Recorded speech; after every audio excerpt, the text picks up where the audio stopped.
Hello students, welcome to my channel. आज हम class 8th के एनसीईआरटी बुक साइंस के second chapter micro organism friends and foe के chapter की reading करेंगे और हिंदी में मतलब समझेंगे। ठीक है, तो इसका हमने 2 पार्ट पहले ही बना दिया है। लास्ट पार्ट में हमने इंक्रीजिंग सॉइल फर्टिलिटी के बारे में पढ़ा था कि इसमें हमारी जो एटमॉस्फेरिक नाइट्रोजन होती है उसको कुछ बैक्टीरिया मिल करके सॉइल फर्टिलिटी में चेंज कर देते हैं, सॉइल में नाइट्रोजन फिक्सेशन करके। ये हमने इसमें पढ़ा था और इसमें नाइट्रोजन फिक्सेशन बैक्टीरियाज की फ़ोटो भी देखी थी, पिक भी देखी थी, है ना, जैसे कि आपके बुक में भी दिया हुआ है। तो आज हम इसके आगे का टॉपिक शुरू करते हैं। ओके, सो आज का टॉपिक है क्लीनिंग द एनवायरनमेंट। ओके, यहाँ पे एक छोटी सी शॉर्ट स्टोरी दी हुई है, उसी के थ्रू हम ये समझेंगे। Okay, Boojho and Paheli had observe the school gardener making manure. Manure meaning क्या होती है? मैन्योर मीन्स होता है खाद, ठीक है, जो पेड़ पौधों में डाली जाती है। Okay, along with their friends they collected waste of plants, vegetables and fruit from nearby houses and gardens. तो यहाँ पे क्या बता रहा है कि बूजो और पहेली दो दोस्त थे, उन्होंने ऑब्जर्व किया कि जो वहाँ का स्कूल का गार्डनर है वो मैन्योर बना रहा है। कैसे बना रहा है? वो जो वेस्ट होता है ना, वेस्ट हर जगह से वेस्ट, जैसे कि लाइक प्लांट्स के पत्तियों के वेस्ट हो गए, वेजिटेबल्स के वेस्ट हो गए, फ्रूट्स के वेस्ट हो गए, ये सारी चीज़ें जो आप घर में निकालते हो, जैसे पील निकालते हो, आलू छीला तो आलू की छिलके, और इसी तरह घर के जो भी अच्छे वाले वेस्ट होते हैं, लाइक ये नहीं कि कचरा आपने डाल दिया, लेकिन ये वाले जैसे कि आपके घर के वेजिटेबल्स जो आपके किचन से निकल रहा है, वो सारे वेस्ट से लेकर के उन्होंने क्या किया, एक जगह पे पिट पे कलेक्ट किया। They put them in a pit meant for waste disposal, मतलब उन्होंने एक डब्बे में डाल दिया, जो भी कचरे के लिए बना था, जो भी डिस्पोजल के लिए वहाँ पे डिस्पोज ऑफ करने के लिए रखा था, उस पर उन्होंने सब कुछ डाल दिया जितने भी वेस्ट थे। ठीक है, उसके बाद after some time it decomposed and got converted into manure. Boojho and Paheli wanted to know how this had happened. कुछ दिनों बाद ऐसा होता है कि वो जो भी वेस्ट उन्होंने डाला था वो सारा डिकम्पोस्ट हो गया और फिर वो एक मैन्योर के रूप में चेंज हो गया, मतलब मैन्योर के फॉर्म में, खाद के रूप में चेंज हो गया। ठीक है, तो बूजो और पहेली जानना चाहते थे कि कैसे हुआ। ठीक है, तो इसका ये कैसे हुआ होगा, इसमें बैक्टीरिया आए होंगे, बैक्टीरिया ने सारे वेस्ट को कन्वर्ट कर दिया किस चीज़ में? मैन्योर में। तो हमारे लिए बैक्टीरिया कितने यूज़फुल हैं, देखा आपने कि जैसे कि घर के कचरे जो वेस्ट होते हैं ना, उसको भी ये यूज़फुल मैन्योर में चेंज कर देता है। ठीक है, सो आगे हम एक नया टॉपिक पढ़ेंगे, उसमें क्या है, उसमें थोड़ी सी एक्टिविटी दी रहेगी, उससे आपको समझ में आ जाएगा। और अगर आप लोग अपने घर में भी कभी मैन्योर बनाना चाहते हैं तो you can go and try it. Okay, एक डिब्बा लीजिए किसी भी चीज़ का, उसमें आप अपने घर के जितने भी किचन से कचरे निकल रहे हैं, लाइक आपका पील है, सब्जियों के छिलके हैं, फ्रूट्स के छिलके हैं, या पल्प किसी चीज़ का बच जाता है, तो वो सारी चीज़ें आप कलेक्ट करते रहिए, उसमें थोड़ा सा पानी डाल दीजिए और उसको 10-15 दिन के लिए छोड़ दीजिए। वो बहुत अच्छा ऑर्गेनिक आपका मैन्योर बन जाएगा और आप उसे प्लांट में डालोगे तो प्लांट बहुत अच्छे से ग्रो करेगा। ओके, सो आगे चलते हैं। Activity 2.5, take 2 pots and fill each of half with soil. Mark them A and B. Put plant waste in pot A and things like polythene bags, empty glass bottles and broken plastic toys in pot B. Put the pot aside. Observe them after 3 to 4 weeks. इसमें बोल रहा है कि आप 2 pot लीजिए, ठीक है, एक में एक ए नाम लिख दीजिए, मार्क कर दीजिए, और एक में बी मार्क कर दीजिए। ठीक है, और ए वाले में आप क्या क्या डालेंगे? जो भी प्लांट्स के वेस्ट निकलेंगे, जैसे लाइक आप अभी मैंने बताया ना, जो जो चीज़ें मैन्योर बनाने में होती हैं वो चीज़ें कलेक्ट कर लीजिए। और एक में या एक दूसरी बी वाले में क्या करिए, आप प्लास्टिक की बॉटल, आपकी ग्लास जो होती प्लास्टिक की होती है ना, और जो पॉलीथीन बैग्स होते हैं, पॉली बैग्स होते हैं ना, आप लोग बोलते हो, उस सब चीज़ों को डालिए। जो आपके टॉय टूट गए, कांच की चीज़ें टूट गई, उन सब चीज़ों को बी उसमें डाल दीजिए। ठीक है, फिर आप उसको 2 to 3 मतलब मोस्टली 2 to 3 वीक्स में भी आपका वो कन्वर्ट हो जाएगा। तो उसके बाद आपको उसमें देखना है, तो आप क्या ऑब्जर्व करेंगे, आगे बढ़ते हैं। ठीक है, do you find any difference in the content of the pots to pots?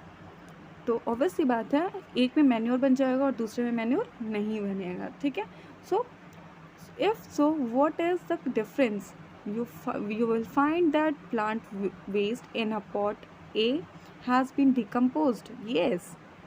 How did this happen? कैसे ये हुआ? The plant waste has been converted into manure by the action of microbe. जो प्लांट ए पॉट ए था उसमें क्या हुआ, microbes के action से क्या हुआ, माइक्रोब्स बैक्टीरिया के एक्शन से क्या होता है, वो मैन्योर में कन्वर्ट हो गया था. Okay. The nutrients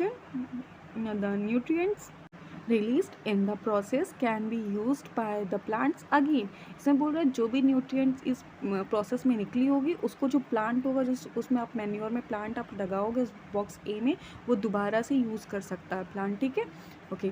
did you notice that in pot be the polythene bags, empty glasses, bottle and broken toys part did not undergo any such changes. क्यों? क्योंकि ये प्लास्टिक से ये डिकम्पोज नहीं होंगे. ठीक है. The microbes could not act on them and converted into the manure. ठीक है. तो इस पर माइक्रोब्स कोई भी एक्शन नहीं कर सकते हैं, तो ये ये मैन्योर में कन्वर्टेड नहीं होगा. ठीक है.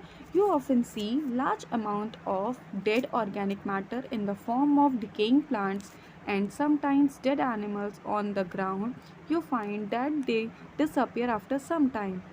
आप देखते होगे बहुत क्या होता होगा कि लाइक कोई चीज़ सड़ी गली चीज़ें, ऑर्गेनिक मैटर क्या होता है बेटा, जो चीज़ें हमें नेचर से मिलती हैं, लाइक आपका जो प्लांट वेस्ट होता है और हाउस के जो आप किचन के जो वेस्ट निकलते हैं वो सारी चीज़ें ऑर्गेनिक होती हैं. ठीक है. तो उन सब चीज़ों को या किसी सड़े गले, जैसे कोई जानवर सड़क पे आपने देखा होगा कि कभी कभी मर जाता है. ठीक है. उसको कोई उठाने नहीं आता, साफ़ नहीं करता, तो कुछ टाइम के बाद वो अपने आप ख़त्म हो जाता है, अपने आप उस जगह से गायब हो जाता है. ठीक है. पहले 1-2 दिन तो बहुत बदबू आती है. ठीक है. फिर उसके बाद उस पर छोटे छोटे कीड़े लगने लगते हैं. फिर उसके बाद कुछ देखते होगे आप 1-2 हफ्ते में या 2-4 दिन में ही वो बहुत जल्दी से ख़त्म हो जाता है. ठीक. तो वो कैसे डिसअपियर हो जाता है? This is because the microorganism decompose dead organic waste of plants and dead animals, converting them into simple substances. तो जो माइक्रो ऑर्गेनिजम्स होते हैं ना, वो डेड ऑर्गेनिक मैटर को कन्वर्ट कर देते हैं सिंपल सब्सटेंसेस में. ठीक है. तो ये भी हमारे लिए बहुत यूज़फुल. अगर बैक्टीरिया, माइक्रोब्स हमारे पास नहीं होंगे, माइक्रो ऑर्गेनिजम्स नहीं होंगे, तो हमारे जो नेचर में जितनी भी चीज़ें डेड होंगी या अनयूजुअली पड़ी रहती हैं वो वैसी की वैसी ही रहेंगी और बहुत हार्मफुल हो जाएगा. लाइक वहाँ पे सांस लेना भी मुश्किल हो जाएगा. ठीक है. तो इसीलिए माइक्रोब्स या माइक्रो ऑर्गेनिज्म हमारे लिए बहुत हेल्पफुल होते हैं, ताकि वो इन्वायरमेंट को भी क्लीन रखते हो, बैलेंस्ड रखते हैं. ठीक है. Okay. These substances are again used by other plants and animals. जो ये सिंपल सब्सटेंस में कन्वर्ट करते हैं, जैसे कि डेड एनिमल्स को क्या कन्वर्ट करेंगे, सॉइल में मिला देंगे. ठीक है. तो उससे भी सॉइल की फर्टिलिटी बढ़ जाती है. ठीक है. और जो आपके डेड वेस्ट प्लांट्स रहते हैं उन सब चीज़ों को भी मैन्योर में कन्वर्ट कर देता है, अभी आपको पता है. ठीक है. तो जो बैक्टीरियल इन्फेक्शन, बैक्टीरिया वगैरह होते हैं ना, तो ये सारी चीज़ें क्या करते हैं, ये कन्वर्ट करते रहते हैं, ताकि ये एक यूज़फुल रूप में चीज़ हो जाए, एक यूज़फुल फॉर्म में हमें एक अच्छे प्रोडक्ट की तरह मिल जाए. ठीक है. वरना वो चीज़ें पड़ी एज इट इज़ पड़ी रहेंगी और हमारे लिए बहुत बहुत हार्मफुल हो जाएगा. Okay. This micro organisms can be used to degrade the harmful and smelly substances and thereby clean up the environment. क्या बता रहे हैं, जो माइक्रो ऑर्गेनिजम्स होते हैं वो हमारे जो हार्मफुल और स्मेली सब्सटेंस होते हैं उसको कम करने में बहुत ज़्यादा हेल्प करते हैं. ठीक है. उसके लिए बहुत बहुत इनको थम्स अप मिलना चाहिए कि बहुत अच्छा काम करते हैं. एंड उनकी वजह से ही हमारा जो एनवायरनमेंट है वो क्लीन रहता है. ठीक है. हमारा जो एनवायरनमेंट है उसको क्लीन करने में भी इनका बहुत बड़ा रोल होता है. Okay. So the next topic is 2.4 harmful micro organisms. Micro organisms obviously बात है, जिस चीज़ का यूज़फुल एडवांटेज है तो उस चीज़ का डिसएडवांटेज भी होता है. तो अब यहाँ पढ़ते हैं. Micro organisms are harmful in many ways. Some of the microorganism causes disease in human being, plants and animals. हमें ये बता रहा है कि माइक्रो ऑर्गेनिज्म जो होते हैं, माइक्रोब्स हमारे जो होते हैं वो हमें कई तरह से अफेक्ट करते हैं बुरे वे में. जैसे कि कुछ माइक्रो ऑर्गेनिज्म आप ह्यूमन बींग्स में या प्लांट्स में या एनिमल्स में, तीनों में किसी भी चीज़ में जो लिविंग बींग्स हैं उनमें डिजीज़ कॉज करते हैं. ठीक है. तो such disease causing micro organisms are called pathogen. जो ऐसे हार्मफुल होते हैं, जो माइक्रो ऑर्गेनिजम्स जो डिजीज़ फैलाते हैं, उनको पैथोजेंस बोलते हैं. ठीक है. Some micro organisms spoil food, clothing and leather. Let us study more about their harmful activities. कुछ ऐसे होते हैं हार्मफुल माइक्रो ऑर्गेनिज्म जो हमारे खाने को ख़राब कर देते हैं. जैसे आप बाहर खाना रख दीजिए तो कुछ देर में ख़राब हो जाता है, कुछ कपड़े ख़राब कर देते हैं हमारे, कुछ लेदर की चीज़ें वो ख़राब कर देते हैं, जैसे आपका शूज़ लेदर का होता है, लेदर की जैकेट, लेदर की बेल्ट, ठीक है। कभी कभी देखा होगा अपने लेदर की चीज़ों में वाइट वाइट लग जाता है या ब्लैक ब्लैक लग जाता है, ठीक है। तो आगे हम चलिए पढ़ते हैं इसके कुछ डिजीज़ हार्मफुल एक्टिविटीज़ के बारे में। Okay, disease causing micro organisms in humans.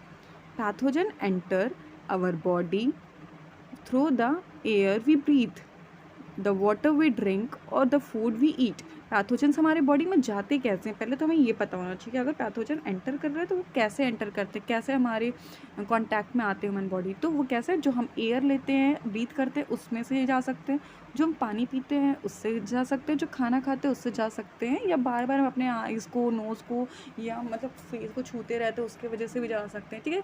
तो मतलब ये क्या होता है, पैथोजन्स कहाँ कहाँ होते हैं, एयर में, वाटर में, हर चीज़ में है, ठीक है।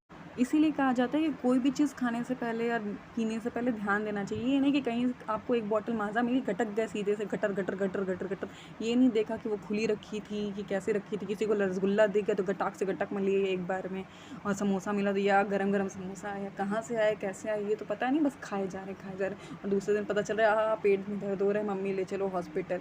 हाँ, ऐसा चलता है, तो ऐसा नहीं करना चाहिए। हाँ, हम लोग बोलते बहुत है कि सेफ्टी से खाओ, लेकिन खाते टाइम कोई नहीं देखता, बस मिला तो गटक लिया, करते करते पूरा खाते चले गए।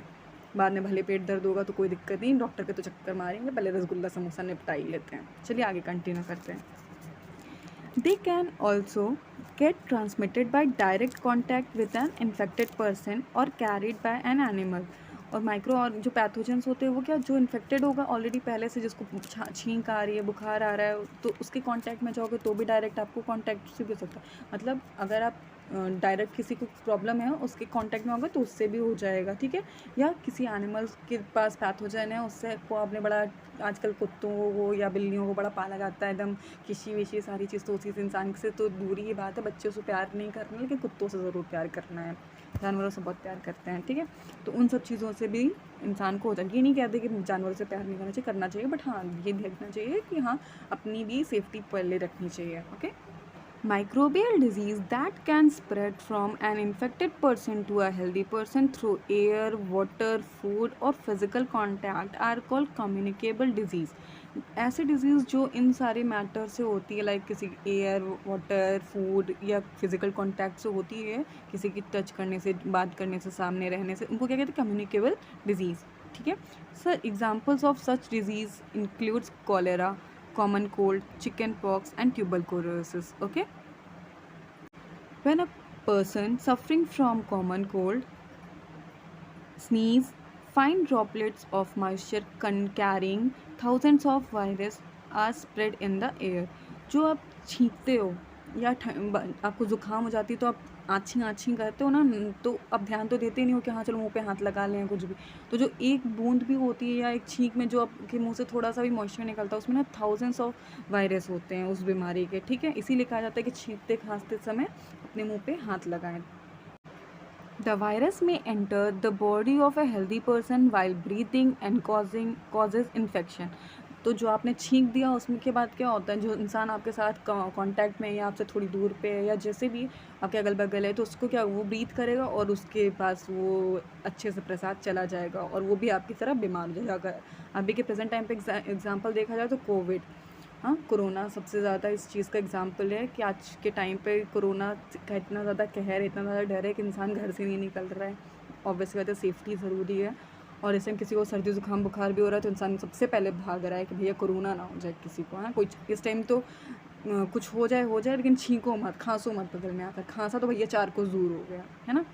तो सबसे अच्छी बात है कि आप मास्क पहनिए, हैंकी रखिए, सैनिटाइज करिए अपने आप को। ओके, यहाँ पे लिखा है then how do you prevent the spread of communicable disease, इससे कैसे बच सकते हैं, ठीक है। तो we should keep a handkerchief on the nose and mouth while sneezing, it is better to keep a distance for infected person. तो आपको क्या ऑफिस पे हैंकी रखना चाहिए छींकते या खांसते समय, ठीक है, ताकि दूसरे को ना हो, या तो फिर उसे दूरी इंसान बना के रखे जिसको सर्दी जुकाम बुखार हो गया है, ठीक है। Okay, there are some insects and animals which act as carrier of disease causing microbes। House fly is one of such carrier. Okay, तो क्या बोल रहा है, कुछ एनिमल्स और या कुछ इंसेक्ट्स भी होते हैं जो कि इन डिजीज़ कॉजिंग माइक्रोब्स के कैरियर होते हैं। कैरियर मीन्स होता है जो फैलाते हैं, एक जगह से दूसरी जगह चीज़ों को लेके आते हैं। तो ये क्या करते हैं, बीमारियों के माइक्रोब्स को लेके आते हैं। तो इनका सबसे अच्छा एग्जाम्पल क्या है, हाउस फ्लाई, जो मधुमक्खी होती है आपकी, ठीक है। The flies sit on the garbage and animals Creta, pathogens stick to their bodies. When these flies sit on uncovered food, they may transfer the pathogens. Whoever eat the contaminated food is likely to get sick. क्या होता है, जो मक्खियाँ होती हैं, house fly होती है, वो क्या करती है, गार्बेज पे बैठती है, एनिमल्स के स्क्रीटा वेस्ट पे बैठती है, ठीक है। और पैथोजेंस जो होते हैं, जो बीमारी फैलाने वाले माइक्रोब्स होते हैं, वो जा करके उनके पैरों पे चिपक जाते हैं, उनकी बॉडीज़ पे चिपक जाते हैं, ठीक है। फिर जब ये हाउस फ्लाइज क्या करती हैं, खुले हुए खाने पे या फूड्स पे या किसी भी चीज़ से बैठ जाती है जिसको आप खाते हो या पीते हो, तो वहाँ से फिर क्या होता है, वो पैथोजेंस को छोड़ देते हैं, और जब आप उस चीज़ को खाते हो, लेते हो, तो फिर आप बीमार हो जाते हो, ठीक है। तो इसी तरह से होता है, बीमारी फैलती है। मक्खियाँ आप लाई अपने साथ और आपने उस चीज़ पे, खाने वाली चीज़ों पे बैठ गई, आपने खुला छोड़ दिया था। इसीलिए कहा जाता है ना कि हमेशा ढक के चीज़ों को रखना चाहिए, पानी भी ढक कर रखना चाहिए। ओके, आगे बढ़ते हैं। It is advisable to always keep food covered. अभी मैंने बताया कि कहा जाता है ना, फूड को हमेशा कवर करके रखिए। Okay, avoid consuming over uncovered items of food, मतलब खुले हुए खाने को नहीं खाइए, ठीक है, अवॉइड करिए। Another example of a carrier is the female anopheles mosquito. दूसरा आपके एग्जाम्पल क्या है, एनोफिलीज मॉस्किटो होती है जो आपकी फ़ीमेल होती है, जो आपको क्या फैलाती है, मलेरिया फैलाती है। मलेरिया कौन फैलाता है, कभी भी मेल मॉस्किटो नहीं फैलाता। मलेरिया हमेशा हमेशा हमेशा फीमेल एनोफिलीज मॉस्किटो ही फैलाती है, ठीक है, which causes the parasite of malaria. Okay, ठीक है। प्लाज्मोडियम, मतलब मलेरिया का पैरासाइट क्या होता है, plasmodium. Okay, female aedes mosquito acts as carrier of dengue virus. Dengue virus का क्या होता है, एडीज मॉस्किटो जो फीमेल होती है, ठीक है। मेल से हमें कोई प्रॉब्लम नहीं होती, बस वो हमारा खून चूस लेके ले जाते हैं, ठीक है। Okay, how can we control the spreads of malaria और डेंगू। ये देखो यहाँ पे एनोफिलीज मॉस्किटो की पिक्चर बनी हुई है, आप लोग बुक में ज़रूर देख लीजिएगा। उसके बड़े बड़े टूण होते हैं जिससे वो काट लेती है डंक मार के, है ना। ओके, आगे चलते हैं। तो यहाँ पे उसका सोल्यूशन है कि कैसे माइक्रो मॉस्किटो से बचें, ठीक है। All mosquitoes breeds in water. सारे जो मॉस्किटो के ब्रीड होते हैं, जो पनपते हैं, वो कहाँ से पनपते हैं, वाटर में पनपते हैं। Hence one should not let water collected anywhere, ठीक है। तो हमें ध्यान देना चाहिए कि कहीं पे भी पानी को हम कलेक्ट करके ना रखें, जैसे कि कूलर में, टायर में, फ्लावर पॉट में, कहीं पे भी टंकी वंकी खाली पड़ी हो छत पे अगल बगल, तो उस पर हमें पानी कलेक्ट करके ना रखें, ठीक है। By keeping the surrounding clean and dry we can prevent mosquito from breeding, ठीक है। अगर हम अपने सराउंडिंग को क्लीन रखेंगे और ध्यान दें कि गीलापन कहीं ना हो, पानी इकट्ठा कहीं ना हो, तो हमारा जो मॉस्किटो से हमारा एटमॉस्फेयर बच सकता है, ठीक है। Try to make a list of measures which help to avoid the spreads of malaria, ठीक है। हमें ध्यान देना चाहिए किन किन चीज़ों की ज़रूरत से, हम किन किन चीज़ों की साफ सफाई रखने से हमें मलेरिया को हम अवॉइड कर सकते हैं। ओके ओके, तो यहाँ पे एक टेबल बनी हुई है 2.1 करके, some common human disease cause by micro organism. यहाँ पे कुछ ह्यूमन डिजीज़ हैं जो माइक्रो ऑर्गेनिज्म के थ्रू होती हैं। यहाँ पे उसका लिस्ट बना है, टेबल बना है, और उसके कैसे कैसे बचे जा सकते हैं, उसके मेजर्स के प्रिवेंट करने के लिए ये सब चीज़ें हैं। तो आइए पढ़ते हैं। ट्यूबरकुलोसिस किससे होता है, बैक्टीरिया से। और ये कैसे होता है, ये सिर्फ एयर के थ्रू होता है। एयर में आपके पैथोजेंस होते हैं, आप ब्रीथ करते हो और आपके अंदर आ जाता है, ठीक है। मीजल्स किससे होते हैं, वायरस होते हैं, वो भी एयर के थ्रू आपको मिलता है। चिकन पॉक्स वायरस से होता है, वो एयर और कॉन्टैक्ट दोनों से होता है, जिससे होता है ना स्मॉल पॉक्स कहते हैं, सब कहते हैं माता जी निकल आई हैं, वही चीज़। फिर क्या, पोलियो, पोलियो वायरस से होता है और वो भी एयर और वाटर के थ्रू होता है, ठीक है। कंटामिनेटेड आप वाटर पियोगे तो उससे भी आपको प्रॉब्लम हो जाती है। तो इनके जो जनरल मेजर्स के हैं वो क्या है, keep the patient in complete isolation, keep the personal belongings of the patient away from those of the others, vaccination to be given at suitable age। क्या होता है यहाँ पे, आपको क्या करना है, जो भी इन्फेक्टेड पर्सन है उसको पूरी तरह से आपको आइसोलेशन में रखना है, उसकी चीज़ों को अपने दूसरे इंसान के कांटेक्ट से दूर रखना है, जो भी उसकी चीज़ें हैं उसको दूसरों से दूर रखना है, ठीक है। और ये ध्यान रखना है कि आपको वैक्सीन हर चीज़ की, हर बीमारी की एक सर्टेन एज पे जब आप उसका टाइम पीरियड होता है तो आपको लग चुकी हो, ठीक है, ताकि वो प्रॉब्लम आपको ना हो। दूसरा क्या है, कॉलेरा और टाइफॉइड, दोनों बैक्टीरियल इन्फेक्शन है, ठीक है।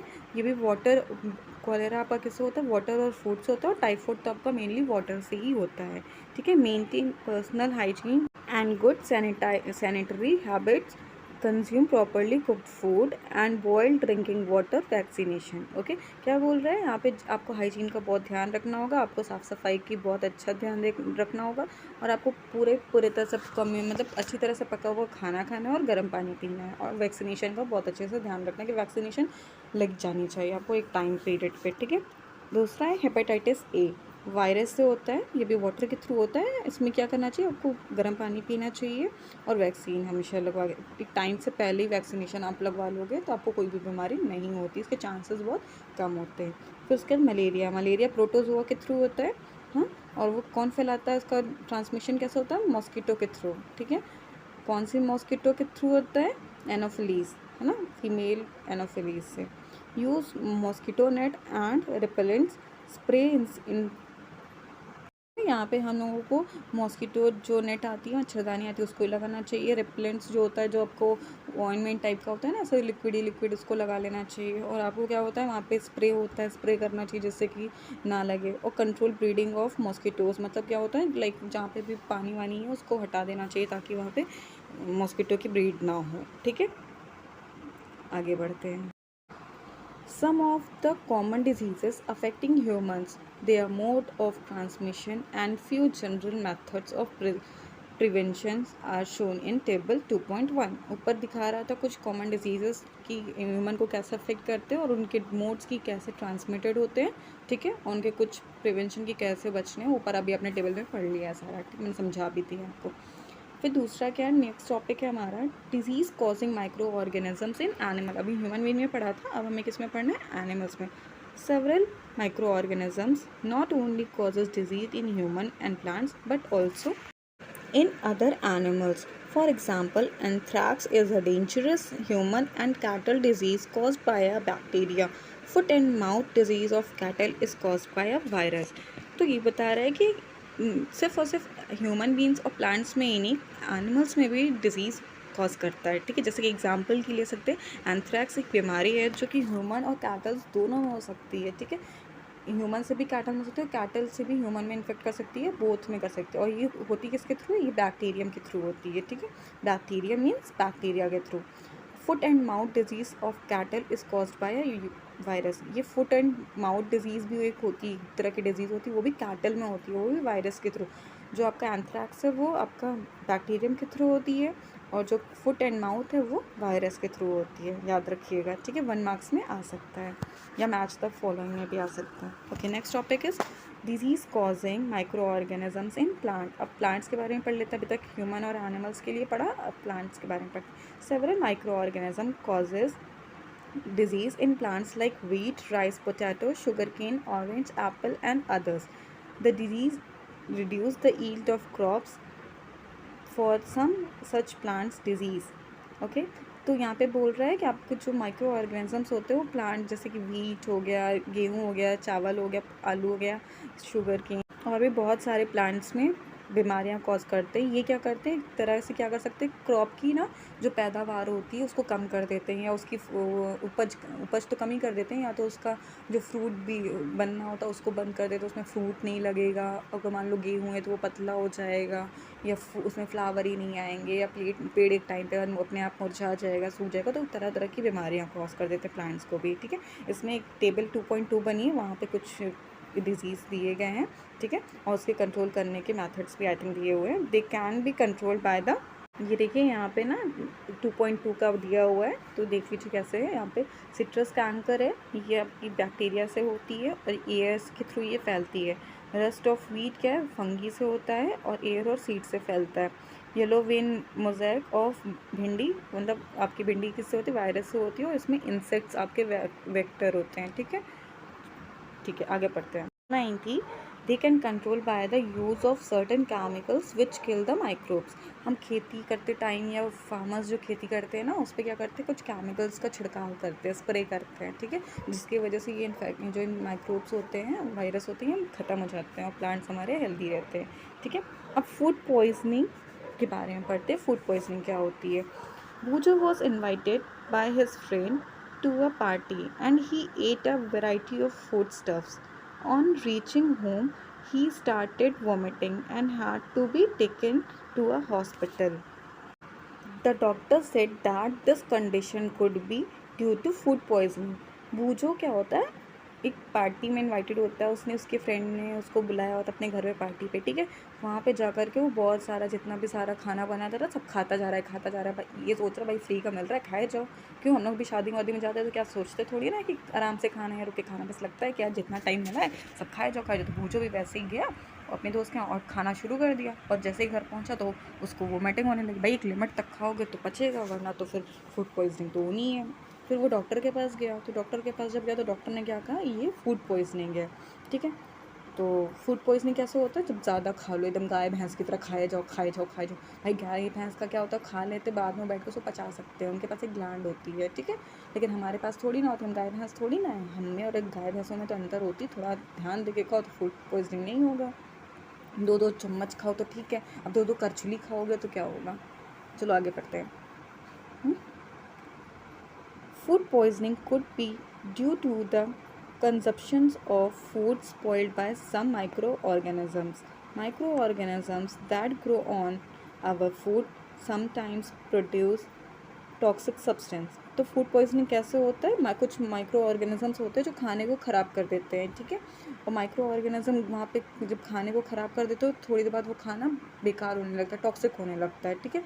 These make the food poisoning causes serious illness and even death. So it is very important that we preserve food to prevent it from being spoiled. तो वो जो फूड होता है उसको पॉइजनिंग बना देता है, और इसमें बहुत ज़्यादा बीमार, बहुत ज़्यादा सीरियस इंसान बीमार हो जाता है, कभी कभी तो डेथ भी होती है। ऑब्वियसली तो फूड पॉइजनिंग से बहुत जल्दी डेथ होती है और बच्चों की ही होती है। तो बच्चों प्लीज़ आप लोग ध्यान से खाना खाइए, साफ़ सुथरा खाना खाइए और ओवर ईटिंग मत करिए, ठीक है। ओके, इसलिए हमेशा ध्यान रखिए साफ़ सुथरा। Okay, next topic is 2.5 food preservation. अब फूड को बचा के कैसे रखें, फूड को प्रिजर्व कैसे करके रखें। भाई हमें अभी खाने का मन नहीं है, अभी हम थोड़ा सा खा रहे हैं, अब इसको कल कैसे खाएं, ठीक है। तो उसके भी बहुत तरीके होते हैं। ऐसा थोड़ी ना है कि अगर हमने आज अभी खाना नहीं खाया, अभी सामने रखा 4 रसगुल्ला, और अगर इसको हम अभी नहीं खा पाए, बाद में खाने का सोचो तो नहीं खा सकते। क्यों नहीं खा सकते, ऑब्वियस इसको फ्रिज में रख दो, साफ सेफ रहेगा आपका, तो आप उसको बाद में खा सकते हो। तो उसके हर चीज़ के लिए थोड़े थोड़े प्रिजर्वेशन के तरीके दिए हुए हैं। तो पढ़ते हैं। In chapter 1, we learnt about the method used to preserve and store food grains, ठीक है। हमने अभी क्या किया था, फूड ग्रेन्स को प्रिजर्व करने का फर्स्ट चैप्टर में पढ़ा था, ठीक है। How do we preserve cooked food at home, ठीक है, घर पे कैसे खाने को प्रिजर्व करें। You know that bread left unused under moist condition is attacked by fungus. आपको पता है अगर ब्रेड को खाली ऐसे छोड़ दो मॉइस्ट प्लेस में तो उसमें क्या होता है, फंगी लग जाते हैं, फंगस लग जाती है, ठीक है। Micro organism spoil our food, spoiled food emits bad smell and has a bad taste and changed colour. It spoiled a food a chemical reaction. जब कोई ऑर्गेनिज्म फूड को ख़राब कर देता है तो उस पर क्या होता है, एक टेस्ट उसका ख़राब हो जाता है, उसमें बदबू आने लगती है या उसका अजीब सी स्मेल आने लगती है, फिर उसका कलर चेंज हो जाता है खाने का। ये सारी चीज़ें कैसे होती हैं, ये सारी चीज़ें केमिकल प्रोसेस की चेंजिंग की वजह से होता है, ठीक है। तो Paheli bought some mangoes but she could not eat them for a few days. Later she found that they were spoiled and rotten. But she knows that the mangoes pickle her grandmother made does not spoil for a long time. तो इस यहाँ पे पहेली गई और उसने ढेर सारे कुछ मैंगोज़ खरीद लिए, फिर उसने उसको कुछ खाया है ना, उसको कुछ दिन पे उसने रख दिया। बाद में उसने जब उस मैंगो को कुछ दिन बाद देखा तो वो ख़राब हो चुके थे, ठीक है, एकदम ख़राब हो चुके थे। तो उसको दिमाग में आया कि जब मेरी ग्रैंड मदर आम का अचार बनाती, पिकल्स मीन्स का था अचार बनाती, वो तो सालों साल चलता, वो तो नहीं ख़राब होता लंबे टाइम तक के लिए, है ना। तो she is confused. Let us the common method of preserving food in our homes, we have to save it from the attack of micro organism. तो वो कंफ्यूज थी कि ऐसा कैसे हो गया। तो चलिए आगे हम कुछ मेथड्स हैं जिसके बारे में हम पढ़ लेते हैं, ताकि मैं आप लोगों को कभी कुछ घर में खाने का अच्छा मन हो रहा है, उसको प्रिजर्व करके रखना हो, तो उसके बारे में मैं आपको बता देती हूँ कई सारे तरीके। मतलब मैं क्या बता रही हूँ, उस बुक में ही दिए हुए हैं, तो आप बुक पढ़ोगे तो आपको खाने पीने में भी चीज़ों को प्रिजर्व करके रख सकते हो, ठीक है। तो पहला क्या है, chemical method. Salt and edible oils are the common chemical generally used to check the growth of microorganisms. Therefore they are called preservatives. तो क्या होता है, जहाँ पे घर में नमक और तेल होता है वो तो सबसे अच्छा तरीका होता है माइक्रो ऑर्गेनिजम्स की ग्रोथ को चेक करने के लिए या रोकने के लिए, ठीक है। तो इसको इसीलिए इन दोनों चीज़ों को क्या कहते हैं, प्रिजर्वेटिव्स कहते हैं। वी एड सॉल्ट एंड और acid preservatives to pickles to prevent the attack of microbes. Sodium benzoate and sodium metabisulphite are common preservatives, ठीक है। तो जो सोडियम बेंजोएट है और सोडियम मेटाबाइसल्फाइड है वो कॉमन प्रिजर्वेटिव्स है जो केमिकली यूज़ करते हैं हम लोग, ठीक है। जैसे कि कोई आपका क्या बोलते हैं, बॉक्स वाले फूड मिलते हैं, ठीक है, या पैकेट एयर टाइट पैकेट होते हैं, इन सब चीज़ों में ऐसी चीज़ें डाली जाती हैं। These are also use in jam and squashes to check their spoilage, ठीक है। बताया ना अभी मैंने, सब डिब्बे में जो चीज़ें होती हैं उनके लिए होता है। Preservation by common salt. Common salt has been used to preserve meat and fish for ages. Meat and fish are covered with dry salt to check the growth of bacteria. Salting is also used to preserve आंवला, raw mangoes, tamarind, ठीक है। ये tamarind, ये सब चीज़ें आपको preserve करने में, जैसे मीट को या फ़िश को आप कई लंबे टाइम तक बचा के रख सकते हो, सेव करके रख सकते हो सॉल्ट के थ्रू। पर से आप पूरा सॉल्ट से पूरा उसको पैक कर देते हैं, ठीक है। और जैसे कि आपका आंवला हो गया, अचार बना लेते हो, और मैंगो का अचार बना लेते हो, आम का अचार बना लेते हो, इन सब चीज़ों का अचार बना करके रख सकते हो। और किसमें नमक बहुत ज़्यादा इंपॉर्टेंट होता है ना, नमक डाल देते हैं तो चीज़ें ख़राब नहीं होती जल्दी। Okay, preservation bye sugar. अब शुगर से कैसे प्रिजर्व करते हैं? Jams, jelly, squashes are preserved by sugar. Sugar reduces the moisture content which inhibits the growth of bacteria which spoil food. तो शुगर किस किस चीज़ बनाने में क्या काम आता है? स्क्वैशेस बनाने में काम आता है, जैम्स बनाने में, जेली बनाने में, इन सब चीज़ों को आप कन्वर्ट कर लेते हैं शुगर के फॉर्म में चीज़ों को। जैसे आप एप्पल है, एप्पल को काफ़ी टाइम तक नहीं खा सकते, लेकिन एप्पल का जैम तो बना के खा सकते हो, एप्पल की जेली बना सकते हो ना, तो उसके प्रोसेस से बन जाता है, ठीक है। फिर ये क्या करता है, शुगर जो होता है ना वो मॉइस्ट उसके जो अंदर नमी होती है ना उसको कम कर देता है, ताकि जो आपका बैक्टीरिया या जो भी ग्रोथ करके उसको ख़राब ना कर सके, ठीक है। Preservation by oil and vinegar. तो ये भी बहुत अच्छा इम्पॉर्टेंट टॉपिक है इस चीज़ का, मतलब प्रिजर्व करने का। Use of oil and vinegar prevent spoilage of picklings because bacteria can not live in such an environment. Vegetables, fruit, fish and meat are often preserve by this method. तो क्या बोल रहा है कि अगर आप विनेगर किसी चीज़ में डाल दोगे या ऑयल डाल दोगे तो उस चीज़ ख़राब नहीं होती, ठीक है। क्यों? क्योंकि उसमें आपके उस एनवायरनमेंट में आपके माइक्रोब्स या माइक्रो ऑर्गेनिजम्स के बैक्टीरिया नहीं लगता है, ठीक है। तो वेजिटेबल हो गया, फ्रूट हो गया, सारी चीज़ें जिसको कुछ चीज़ें बचाने लायक होती है तो उसमें ऑयल और विनेगर और सॉल्ट वगैरह सब डाल करके आप बचा सकते हो, ठीक है। नेक्स्ट मेथड है आपका हीट एंड कोल्ड ट्रीटमेंट, ठीक है। इसमें क्या करते हैं, आपको गर्म करते हैं, जितनी तेज़ी से गर्म करते हैं उतनी तेज़ी से ठंडे कर देते हैं, ताकि जो माइक्रोब्स होंगे वो मर गए और उसको एकदम ठंडा कर दिया, एकदम चिल्ड ठंडा कर देते हैं, ठीक है। तो पढ़ते हैं इसको, आइए। You must have observed your mother boiling milk before it she stored or used. Boiling kills many organisms. तो आप लोग सबसे बेस्ट एग्जांपल है मिल्क का। ध्यान से देखा होगा कि हमेशा यूज़ करने से पहले मिल्क को गर्म किया जाता है, उससे क्या होता है, आपका माइक्रो ऑर्गेनिजम्स मर जाते हैं, ठीक है। Similarly, we keep our food in the refrigerator. Low temperature inhibits the growth of microbes. तो क्या होता है, जैसे गर्म करके रख दिया तो भी किल हो गया, तो ठंडी जगह पे भी रखेंगे लो टेम्परेचर पे तो भी ग्रोथ ऑफ माइक्रोब्स नहीं होंगे, ठीक है, कम हो जाएंगे या नहीं होंगे। Why does the milk that comes in packet not spoil? My mother told me that the milk is pasteurised. What is pasteurisation?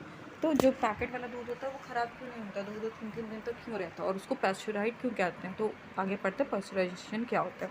पैस्चुराइड milk can be consumed without boiling as it is free from harmful microbes. The milk is heated to about 70 degree for 15 to 30 seconds and then suddenly chilled and stored। क्या होता है पैस्चराइड milk, क्या होता है उसमें, क्या होता है उसमें विदा आप बॉयल किए भी पी सकते हो, क्योंकि उसमें हार्मफुल बैक्टीरिया या माइक्रोब्स नहीं होते। क्यों? क्योंकि उस दूध को ना उस मिल्क को 70 डिग्री टेम्परेचर पे 15 to 30 सेकेंड्स के लिए एकदम गर्म किया जाता है और उसका तुरंत उसको चिल्ड कर दिया जाता है। जैसे वो गर्म होता है वापस उसको चिल्ड कर देते हैं, ठीक है। तो उससे जितने भी गर्मी से मरने वाले थे, हीट से मरने वाले, किल करने वाले माइक्रो ऑर्गेनिजम्स थे वो भी किल हो गए, और जो ठंडा करने पे भी जो ठंडी में हो सकते थे वो भी कम किल हो गए, ठीक, दोनों हो गए। तो इसी प्रोसेस को क्या कहते हैं, pasteurization, ठीक है। By doing so it prevent the growth of microbes. This process was discovered by Louis Pasteur, okay. ये डिस्कवर किसने किया था? लुइस पास्चर ने किया था। ये आपको आगे चल के भी काम आएगा, तो हमेशा याद रखिएगा कि पास्चराइजेशन किसने फाइंड किया था? लुइस पास्चर ने, ठीक है। It is called pasteurization. So the next is store and packing. तो स्टोर कैसे कर रहे हो? पैकिंग करेंगे। These days dry fruits and even vegetables are sold in sealed air tight packets to prevent the attack of microbes. आज के time पे क्या होता है, फ्रूट्स एंड नट्स हो गए, आपके कुछ भी आप कुछ खाते हो तो सारी चीज़ें वेजिटेबल्स एकदम पैकेट में पैक मिल रही हैं। तो कैसे करते उसको आगे पढ़ते हैं, ठीक है। 2.6 nitrogen fixation. You have learnt about the bacterium Rhizobium as class 6 and 7. It is involved in the fixation of nitrogen in leguminous plants. तो पहली बात तो आपको पता होना चाहिए कि लेग्यूमिनस प्लांट्स होते क्या हैं। जो पल्सेस के प्लांट्स होते हैं, लाइक जो दाल के प्लांट्स होते हैं ना, उनको हम लेग्यूमिनस प्लांट्स कहते हैं। क्यों? क्योंकि उनकी जो जड़ें होती हैं उनमें नॉट लाइक स्ट्रक्चर्स होते हैं। तो उसी में आपका क्या होता है, आपका राइजोबियम रहता है, ठीक है। उस लेग्यूम होता है, उसी में आपका राइजोबियम रहता है, ठीक है। तो जो लेग्यूमिनस प्लांट्स में बैक्टीरिया कौन सा? राइजोबियम, वो नाइट्रोजन फिक्सेशन के लिए बहुत इंपॉर्टेंट रोल प्ले करता है, ठीक है। Recall that rhizobium lives in the root nodules of leguminous plant. आपको याद करिए, आप 6-7 में हमने पढ़ा था कि जो राइजोबियम है वो क्या है, लेग्यूमिनस प्लांट्स के रूट में रहता है, ठीक है, नोड्यूल के फॉर्म में। अभी मैंने बताया गोल गोल नॉट होती है, ठीक है। Such as beans and peas, examples हैं इसके। With which it has a symbiotic relationship. तो जो बीन्स एंड पीज होते हैं, सारे एग्जांपल्स हैं, तो ये कैसे होते हैं? सिम्बायोटिक रिलेशनशिप में होते हैं। लाइक कि जो इनकी जो जड़ें होती हैं वो क्या बोलते हैं, सॉइल को खाना देती, बैक्टीरिया देती है, और बैक्टीरिया जो सॉइल होता है इनको बैक्टीरिया दे देता है, ठीक है। तो ये दोनों एक दूसरे पे सिम्बायोटिक होते हैं, एक दूसरे पे डिपेंडेंट होते हैं। तो ये दोनों एक जो होता है ना, साझेदारी वाली, दोस्ती वाली चल रही है। तो इनको जो इनकी रूट होती है वो इनकी हेल्प करती है, और जो सॉइल होता है इनको नाइट्रोजन दे देता है एज अ बैक्टीरिया, ठीक है। ओके, सो आगे देखते हैं। Sometimes nitrogen gets fixed through the action of lightning, but you know that the amount of nitrogen in the atmosphere remains constant. तो कैसे होता है कि लाइक एटमॉस्फेयर से भी हमने नाइट्रोजन ले लिया सॉइल में, और सॉइल के थ्रू आपके ट्री में चला गया, ठीक है। प्रोसेस भी चल रही है नाइट्रोजन फिक्सेशन की, लेकिन फिर भी हमारे एटमॉस्फेयर में नाइट्रोजन कम क्यों नहीं हो रहा? जितना है उतना ही है, ये कैसे? तो इसको आगे देखते हैं। इसमें लिखा हुआ ना, यू मे वंडर हाउ, मतलब आपको दिमाग में तो होगा ना कैसे। तो आगे इसे नेक्स्ट टॉपिक में, नेक्स्ट सेक्शन में कवर करते हैं। चलिए आगे चलते हैं। ये देखिए नाइट्रोजन साइकिल यहाँ पे 2.7, इसमें हम पूरा पढ़ेंगे नाइट्रोजन फिक्सेशन कैसे होता है। Our atmosphere has 78% nitrogen gas. Nitrogen is one of the essential constituents of all the living organisms as part of protein, chlorophyll, nucleic acid and vitamins. ठीक है।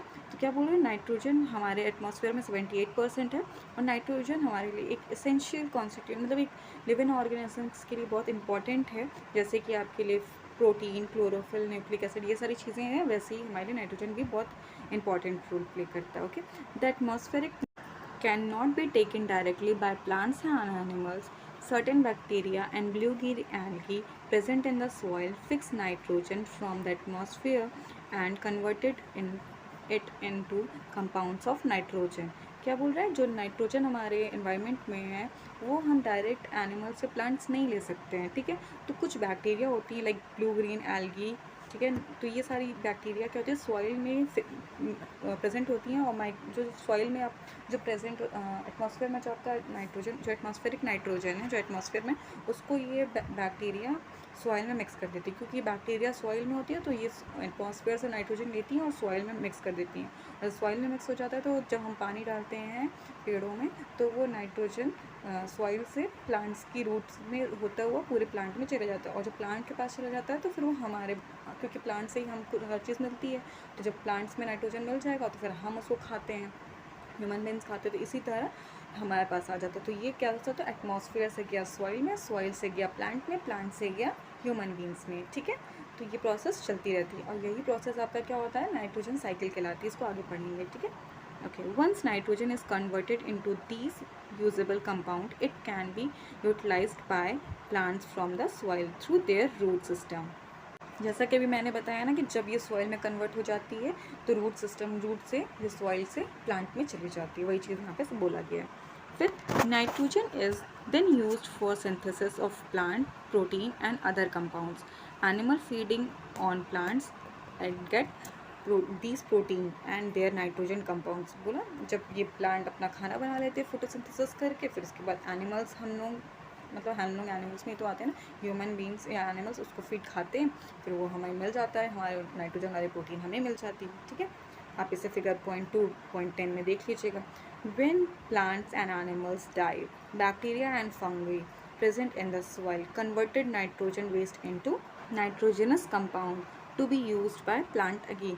जब कोई एनिमल या प्लांट डेड हो जाता है तो बैक्टीरिया और फंगस जो सॉइल में प्रेजेंट होते हैं वो उसको नाइट्रोजनस वेस्ट में कन्वर्ट कर देते हैं, नाइट्रोजन जो कंपाउंड है उसमें कन्वर्ट कर देते हैं, ताकि प्लांट जो है सॉइल से के थ्रू फिर से उसको वापस से अपने यूज़ में ले सके और फिर से ह्यूमन बीइंग के पास मिल सके या एनिमल्स में जा सके, ठीक है। ताकि ये पूरी प्रोसेस, पूरी साइकिल चलती ही रहती है, कभी रुकती नहीं है।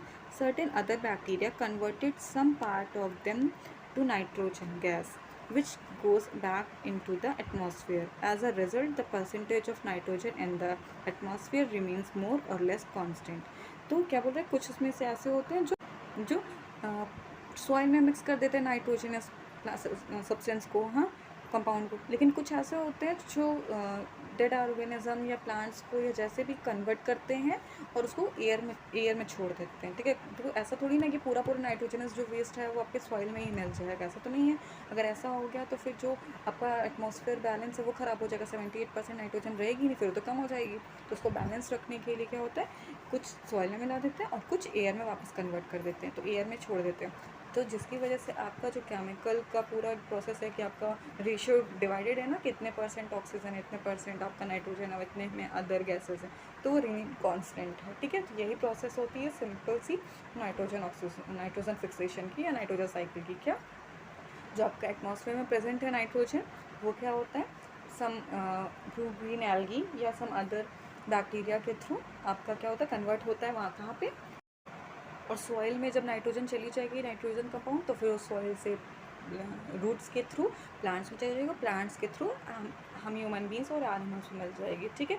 और फिर जब कुछ डेड एनिमल्स होते हैं या डेड प्लांट्स होते हैं वो भी माइक्रोबियल एक्शन के थ्रू चेंज हो जाता है नाइट्रोजन में, नाइट्रोजन कंपाउंड में। और कुछ ऐसा होते हैं जो नाइट्रोजन गैस में कन्वर्ट करते हैं, तो जो गैस कन्वर्ट हुई वो एटमॉस्फेयर में चली गई, जो कंपाउंड में चेंज हुआ वो सॉइल में चला गया, और जिसके थ्रू ये प्रोसेस पूरा लाइफ टाइम चलती रहती है, जिससे कि आपका एटमॉस्फेयर एकदम बैलेंस है, ठीक है, ना ही ज़्यादा है और ना ही कम है। आइए नाइट्रोजन साइकिल की थोड़ी सी पिक देख लेते हैं, आपकी बुक में मेंशन है, देख लीजिए। ये यहाँ पे पूरा नाइट्रोजन साइकिल बताया हुआ है कि कैसे किससे कौन से प्लांट से लेता है, कहाँ से छोड़ता है, कहाँ पे लाइटनिंग के थ्रू जा रहा है, कैसे जा रहा है, ठीक है। ये सारी चीज़ें आपको क्लियर एकदम आपके मैंने समझा दी हैं, जो मैंने समझाया सेम टू सेम वही है, पर एरो का ध्यान दीजिएगा कहाँ पे कैसे एरो जाएगा, ठीक है।